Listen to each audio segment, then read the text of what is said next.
ఈ పర్టికులర్గా ఈ కేసు మనందరికీ తెలిసిన విషయమే. Correct, exact. So serious allegation ఉంది, వీడియోలు ఉన్నాయి, అన్నీ ఉన్నాయి, ఓకే. సో ఇప్పుడు చేస్తున్న ఆర్గ్యుమెంట్ ఏంటంటే సుప్రీంకోర్టుకి తలుపు తట్టిరు ఎవరు, జగదీష్ రెడ్డి అండ్ ఆయన అడ్వకేట్. సో ఇమీడియట్గా ఈ కేసుని ఇక్కడి నుంచి తీసుకుపోవాలి. ఎందుకంటే ఇక్కడ ముఖ్యమంత్రిగా రేవంత్ రెడ్డి ఉన్నాడు, హోమ్ మినిస్ట్రీ కూడా ఆయన చేతిలోనే ఉంది, ఏసీబీ పర్టికులర్గా ఆయన హ్యాండ్ ఓవర్లోనే నడుస్తుంది అన్న దీంతో కేసుని ఇక్కడ నుంచి తీసేయాలని అంటున్నారు. సో మీ విశ్లేషణ, ఎందుకంటే మీరు ఇప్పుడు అనలిస్ట్ కాదు, అడ్వకేట్ మీరు. Exactly, I agree with you. ఒక రకంగా జగదీశ్వర్ రెడ్డి ఏదైతే వాదన సుప్రీంకోర్టులో చేసినాడో ఇది న్యాయ వ్యవస్థకు కళంకం తెచ్చేలాగుంది. అంటే న్యాయ వ్యవస్థ యొక్క నిష్పాక్షికతను ఛాలెంజ్ చేస్తున్నట్టుగా ఉంది. ఓటుకు నేటి కేసు ఎవరి ప్రభుత్వంలో స్టార్ట్ అయింది? కేసీఆర్ ప్రభుత్వంలో. ఆనాడు కేసీఆర్ మొత్తం పోలీసు యంత్రాంగాన్ని, న్యాయ వ్యవస్థ సంగతి మనం మాట్లాడలే ఎన్నడూ కూడా. రేవంత్ రెడ్డి ఎప్పుడు కూడా పోలీసు యంత్రాంగాన్ని దుర్వినియోగం చేసి ఓటుకు నోటు కేసు తీసుకొని వచ్చినారు, నన్ను అనవసరంగా అందులో ఇరికిచ్చినారు అని అన్నారు. ఓటుకు నోటు కేసు హైదరాబాద్లో జరిగితే నాకు న్యాయం జరగదని ఎక్యూజ్డ్ అనలే. నిజానికి it is the right of the accused. ఏమని? Fair and impartial justice and speedy justice is the right of the accused under article 21 of our constitution.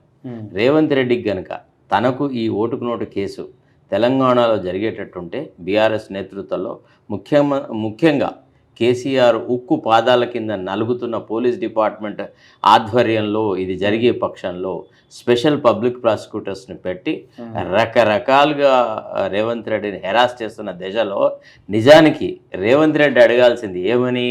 నాకు ఈ రాష్ట్రంలో న్యాయం జరగదు, కేసీఆర్ యొక్క ఉక్కు పాదాల కింద ఉంది, పోలీసు యంత్రాంగాన్ని పూర్తిగా కేసీఆర్ దుర్వినియోగం చేస్తున్నాడు అని రేవంత్ రెడ్డి అడగాల్సింది ఉండే. It is the right of the accused. ఇప్పుడు Jagadish Reddy is not a complainant. Jagadish రెడ్డికి ఏమి ఇంట్రెస్ట్? వ్యక్తిగతంగా ఎందుకు జగదీష్ రెడ్డి సుప్రీంకోర్టులో ఆ పిటిషన్ వేసినాడు అంటే, ఫర్ ఎగ్జాంపుల్ మనలో ఒక మాట, ఇప్పుడు రాహుల్ గాంధీ మీద డిఫమేషన్ సూట్ జరిగింది, మొత్తం గుజరాత్లోనే జరిగింది కదా. ప్రైమ్ మినిస్టర్ హోమ్ స్టేట్లో అడిగాడా రాహుల్ గాంధీ నాకు న్యాయం జరగదు గుజరాత్లో ఉన్న జడ్జిలందరూ మోడీ ఆదేశాల మీదనే పనిచేస్తాడన్న మాట మాట్లాడా ఎప్పుడన్నా? ఒక్కసారైనా ఎక్కడన్నా మాట్లాడా? అంటే న్యాయ వ్యవస్థని కించపరచడం. ఇప్పుడు ఫర్ ఎగ్జాంపుల్ నిన్నటి కాక మొన్న స్కిల్ డెవలప్మెంట్ కేసు ఆంధ్రాలో జరిగింది, ఏపీలో జరిగింది. చంద్రబాబు నాయుడు అరెస్ట్ అయ్యిండు, జైలుకి పోయిండు, న్యాయ వ్యవస్థలో ఉన్న ప్రతి ప్రక్రియను వాడుకొని బెయిల్స్ వేసినాడు, సుప్రీంకోర్టు వరకు వెళ్ళినాడు. ఆయన అదే మాట అన్నాడా? ఏమని? ఈ రాష్ట్రంలో నాకు న్యాయం జరగదు, జగన్మోహన్ రెడ్డి చెప్పు చేతులలోనే ఉంటుంది అనే మాట మాట్లాడాడు. అంటే ఇది ఏంది అంటే రాజకీయంగా ఇది చాలా దిగజారుడు వ్యవహారం. అంటే కేసీఆర్ని ఎప్పుడు సంతృప్తి పరుస్తూనే పనులు చేయడము జగదీశ్వర్ రెడ్డి లాంటి మూతి నాకుళ్ళ నాయకులు చేసేటువంటి పని. దీంట్లో అసలు అర్థమే లేదండి. అట్లా అంటే ఇప్పుడు రఫేల్ మీద ఒక కేసు జరిగింది కదా, తర్వాత అదానీ మీద కేసులు జరిగినాయి కదా, చాలామంది ముఖ్యమంత్రుల మీద బీహార్ ఫాడర్ కేసు బీహార్లో జరిగింది. తర్వాత హేమంత్ సోరెన్ మీద మొన్న ఈడీ వాళ్ళు అక్కడ పోయి అరెస్ట్ చేసినారు.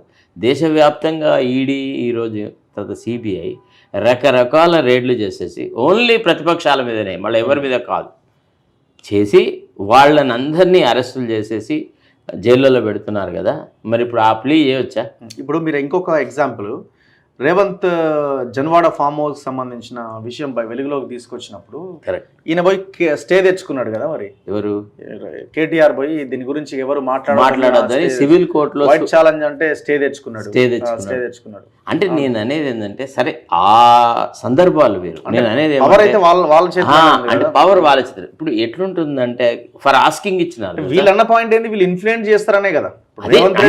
అంటే దాని అర్థం ఏంది అంటే ఇంత దుర్బలంగా ఉంది న్యాయ వ్యవస్థ ఈ రాష్ట్రంలో.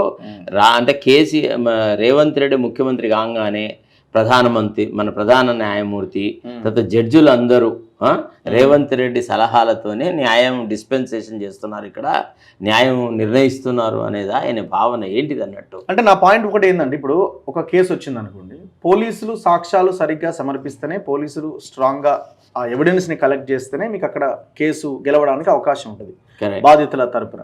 సో ఇక్కడ ఏమంటున్నారు వీళ్ళు, ఏసీబీ రేవంత్ చెప్పినట్టు. అవునండి, ఆల్రెడీ చార్జ్ షీట్ ఫైల్ అయింది కదండి, చార్జ్ షీట్ ఫైల్ అయింది, witnesses have been listed, now who is to be examined, who not to be examined, how it should be conducted అనేది కోర్టు డిసైడ్ చేస్తే. ఎట్ బెస్ట్ ఒకవేళ నీకు అంత కోర్టులలో ఒకవేళ వ్యవస్థని ఒక పక్షంగానే మారుస్తారు అనేటువంటి భయం ఉంటే నువ్వు వీడియో ఇది చేయొచ్చు కదా, వీడియో కవరేజ్ చేయొచ్చు కదా. ఈ రోజుల్లో ఇప్పుడు కోర్టులలో ఏం జరుగుతున్నదని విచారణ అంతా పూర్తిగా వెలుగులోకి వస్తుంది కదా, వీడియో కవరేజ్ జరుగుతుంది కదా, అట్లా వీడియో కవరేజ్ చేయొచ్చు కదా, అట్లా జరుగుతుందండి. ఒక రకంగా అంటే న్యాయమూర్తిని ఇక్కడ ఉండే ఏసీబీ జడ్జిని అతనికి నిష్పక్షపాతంగా ఉండలేడని, తర్వాత ప్రాసిక్యూషన్ ఎట్లా చేస్తారు చెప్పండి. ఒక ప్రాసిక్యూటర్ ఉంటాడు, ఒక డిఫెన్స్ కౌన్సిల్ ఉంటారు, వాళ్ళు అడిగే ప్రశ్నలను జడ్జి గారు అబ్జర్వ్ చేస్తుంటారు, ఇది రిలవెంటా ఇర్రిలవెంటా, ఏం జరుగుతుంది అనే విషయాలలో న్యాయమూర్తి సైలెంట్గా కూర్చుంటాడా? తప్పు జరుగుతున్నప్పుడు డైరెక్ట్గా న్యాయమూర్తి మాట్లాడతాడు కదా, no mister what you are doing is wrong, this is not the way a fair investigation shall be conducted అని అంటారు కదా. తర్వాత ఈ ఓటుకు నోటు కేసు అనేది ఒక పథకం ప్రకారంగా చేసినటువంటి కేసు అంటే ఇప్పుడు అది సబ్జుడీస్ కాబట్టి సుప్రీంకోర్టులో పెండింగ్లో ఉంది. కొంత డిఫెన్స్ వేలో ఎట్లుండాలా, డిఫెన్స్ రేవంత్ రెడ్డి తరఫున ఏ రకంగా తీసుకెళ్లాలన్నటువంటి అంశాల మీద ఆయన న్యాయవాదులు తప్పకుండా పరిశీలించి ఉంటారు. ఒక రకమైనటువంటి యాంగిల్లో అది తీసుకొని వెళ్ళొచ్చు, అర్థమైందా లేదా? దాంట్లో డొల్లతనం అనేది చాలా ఉంది. అంటే ఒక మంచి ఏముంది, ఇప్పుడు డబ్బులు ఇచ్చి పంచి దొరికితే దొంగ, దొరకకపోతే దొర. ఇప్పుడు కొనందెవరు చెయ్యందెవరు? అదే కాంగ్రెస్ 12 మంది ఎమ్మెల్యేలను కేసీఆర్ ఉన్నది వాస్తవమే కదా, ఓపెన్ సీక్రెట్. తర్వాత రెండోది, ఇప్పుడు కోట్ల రూపాయలు, లక్షల కోట్ల రూపాయలు ఈనాడు శాసనసభ ఎన్నికలలో కానీ పార్లమెంట్ ఎన్నికలలో కానీ వాళ్ళు విచ్చలవిడే ఖర్చు పెడుతున్నారు. మద్యం ఏరులై పారుతున్నది. మరి అప్పుడు ఎక్కడన్నా చేశారా? తర్వాత కేసీఆర్, కేటీఆర్, కవిత వీళ్ళంతా ప్రజాప్రతినిధులు కదా, హరీష్ రావు వీళ్ళంతా కదా, వీళ్ళ మీద కూడా డిస్ప్రపోర్షనేట్ ఎసెట్ కేసు పెట్టొచ్చు కదా. వీళ్ళు ఎక్కడ చెమటోడ్చి ఇంత ఆస్తులు సంపాదించారు. అసలు జగదీశ్వర్ రెడ్డి పరిస్థితి ఏందండి? What was he was just an ordinary advocate. నాకు చైతన్యపూర్లో సింగిల్ బెడ్రూమ్ నాకు తెలుసు కదా, మా జూనియరే కదా, నాకు అతని మొత్తం బతుకంతా తెలుసు. అతను నోట్లో మాట తీసి 5 నిమిషాలు ఏ కేసును ఆర్గ్యూ చేసి, ఎస్ అడ్వకేట్, 5 నిమిషాలు కరెక్ట్గా ఆర్గ్యూ చేసేగలిగే సత్తా సామర్థ్యం ఉన్న అడ్వకేట్ కాదు. ఇప్పటికీ నేను ఛాలెంజ్ చేసి చెప్తున్నాను, జగదీష్ రెడ్డికి ఇంత తెలివి ఉంది అంటారు కదా, అసలు ఒక బెయిల్ అప్లికేషన్ సరిగా డ్రాఫ్ట్ చేసేసి ఆర్గ్యూ చేయమని.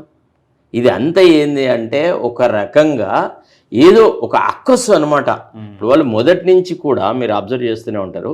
అంటే ఎప్పుడైతే రేవంత్ రెడ్డి ఎంపీ ఎలక్షన్స్, తర్వాత ఎమ్మెల్యే ఎలక్షన్స్, కాంగ్రెస్ పార్టీలో చేరడము అనేది జరిగిన తర్వాత వాళ్ళు ఏం గమనించినారంటే, ఎప్పుడైనా కానీ if at all the Congress is to take new leaf, Congress అంటూ అభివృద్ధిలోకి వస్తే భవిష్యత్ తరాల భవిష్యత్తు లోపల రేవంత్ రెడ్డి మాకు పొటెన్షియల్ రైవల్ అవుతాడు, ఇతని నుంచే మా అధికారానికి ముప్పు ఉంది అనేటువంటి విషయం గ్రహించి ఒక సిస్టమేటిక్ డిజైన్తోని రేవంత్ రెడ్డిని అటాక్ చేయడం స్టార్ట్ చేస్తున్నారు.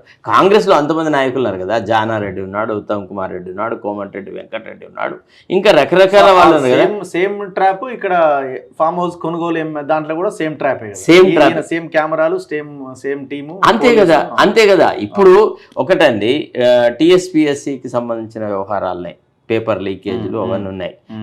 కేటీఆర్ మాట్లాడిన తీరు, అసలు టీఎస్పీఎస్తో మాకేం సంబంధం అని, మేము ఏ రకంగా దాంట్లో ఇంటర్ఫియర్ అవుతామని, అది ఇదని రకరకాలు అన్నాడు కదా. వీటన్నిటి మీద టీఎస్పీఎస్సి మీద కూడా జరిగినటువంటి ఆ లీకేజీల మీద సిబిఐకి ఇంట్రెస్ట్ చేయాలని మేము కేసు వేసినాం, జడ్సన్ ద్వారా నేను వేసినాను, ఇంకా వేరే వాళ్ళు కూడా వేసినారు. అవి కూడా హియరింగ్లో ఉన్నాయి, విన్నారా? ఇప్పుడు అంటే నేను అనేది అంటే వీళ్ళు చేసేటి అవినీతి అంతా విచ్చలవిడిగా చేసేసి దొంగ అని మొరుగుతున్నట్టుగా మాట్లాడుతూ ఉన్నారు.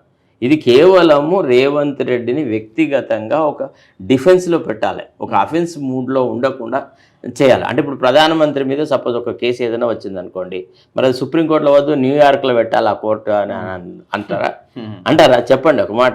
ఎంతమంది ముఖ్యమంత్రుల మీద అవినీతి ఆరోపణలతో జరిగినటువంటి కేసులు ఆయా రాష్ట్రాలలోనే జరగలేదు.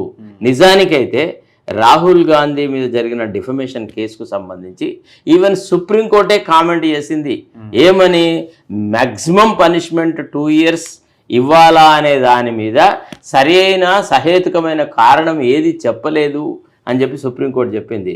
అసలు కింది కోర్టు పనిష్మెంట్ ఇచ్చింది, డిస్ట్రిక్ట్ కోర్టు కన్ఫర్మ్ చేసింది, హైకోర్టు చేసింది. వాళ్ళ ఆ కోర్టు యొక్క ప్రవర్తించిన తీరు, the way the case was conducted, ఎవరైతే కంప్లైంట్ చేశాడో అతనే ఆ ట్రయల్ మీద స్టే తీసుకొచ్చాడు. స్టే తీసుకొచ్చి మళ్ళీ అనుకూలమైన వ్యవస్థ ఉన్నప్పుడు, అనుకూలమైన వాతావరణం ఉన్నప్పుడు మళ్ళీ దాన్ని ఇన్వగ్రేట్ చేసేసి ట్రయల్ కండక్ట్ చేసేసి ఒక పద్ధతి ప్రకారంగా రాహుల్ గాంధీని పర్సెక్యూట్ చేసినారు కదా. తర్వాత రెండోది, నేను ఇంకొక ప్రశ్న, నాకు ఒక డౌట్ వస్తుంది.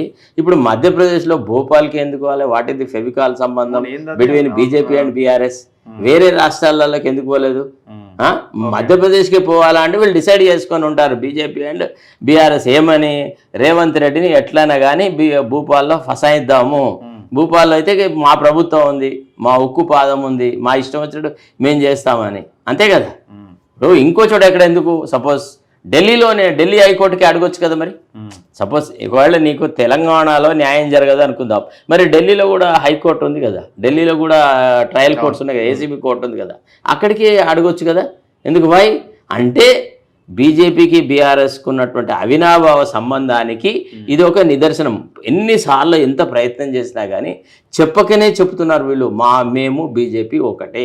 సో ఇప్పుడు ఫ్యూచర్లో ఈ కేసు ఎటువైపు వెళ్ళే అవకాశం ఉందంటారు? వాళ్ళ ఒకవేళ అనుకుంటే అటు ఇటు చేసే అవకాశం ఏమి ఉండదా? ఇంపాసిబుల్. అంతేనా? కోర్టులో క్రిమినల్ ట్రయల్ అనేది ఇట్ థ్రోస్ సర్ప్రైజెస్. ఓకే. ఒక ట్రయల్ కండక్ట్ చేసేటప్పుడు లేట్ చెన్నపరెడ్డి గారు ఒక విషయం చెప్పినాడు, criminal trial is a voyage of discovery of truth అని.